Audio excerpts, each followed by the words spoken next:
হাজবেন্ডকে একদিন মোগলাই পরোটা বানিয়ে খাওয়ানোর পরে সে বারবার আবদার করে এই মোগলাই পরোটা বানিয়ে দেওয়ার জন্য। আর এটা বেশি একটা সময় লাগে না বলে আমার কাছে অত ঝামেলা মনে হয় না।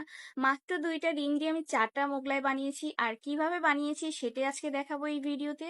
প্রথমেই আমি এখানে পেঁয়াজ কুচি আর কাঁচামরিচ কুচি নিয়েছি, তারপর একটু হলুদ আর লবণ দিয়ে এটাকে ভালোভাবে মিক্স করে নিয়েছি। এরপর এখানে 2টো ডিম ভেঙে ভালোভাবে এটাকে মিক্সিং করে নিলাম। এখন আমি এই ডিমের মিশ্রণটাকে রেখে দিব একটা পাশে। তারপর আমি এখানে আটার ডোটা বানিয়ে নিব। এখানে 3 চামচ আটা, লবণ আর তেল দিয়ে নিয়েছি। আপনারা চাইলে ময়দা ইউজ করতে পারেন। তারপর তেল দিয়ে দেওয়ার পর আমি এটাকে ভালোভাবে মিক্সিং করে নিলাম। যখনই এটা মুঠি ধরে আসবে তখন বুঝবেন যে একদম পারফেক্ট আছে। তারপর একটু একটু নর্মাল পানি দিয়ে এটাকে মাখিয়ে নিচ্ছি। এই তো আমার ডোটা একদম রেডি। 10 মিনিট পর আমি এটাকে 10 মিনিট মাখিয়ে রেখেছিলাম। 10 মিনিট পর এই তো ডোটা একদম পারফেক্ট। এই আটার ডোটাকে আমি 4টা ভাগে ভাগ করে নিয়েছি, কারণ আমি 2টা ডিম দিয়ে 4টা মোগলাই বানাবো। অবশ্যই এই রুটিটাকে পাতলা করে বেলতে হবে, কারণ পাতলা করে বেললেই মোগলাই পরোটাটা খেতে বেশি মজা হয়।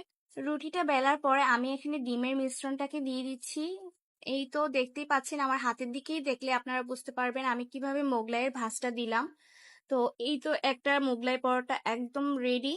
তারপর আপনাদের দেখানোর সুবিধার্থে আরো একটি মোগলাই পরোটা বানিয়ে দেখাচ্ছি আপনাদেরকে। লম্বা লম্বি করে এই 2 ভাঁজ দিয়ে তারপর পাশ থেকে আরো 2টা ভাঁজ দিলেই হয়ে যাবে মোগলাই পরোটা। এখন এটাকে ভাজার পালা। এই তো আমি এখানে একটা মোগলাই পরোটা আপনাদেরকে ভেজে দেখাচ্ছি।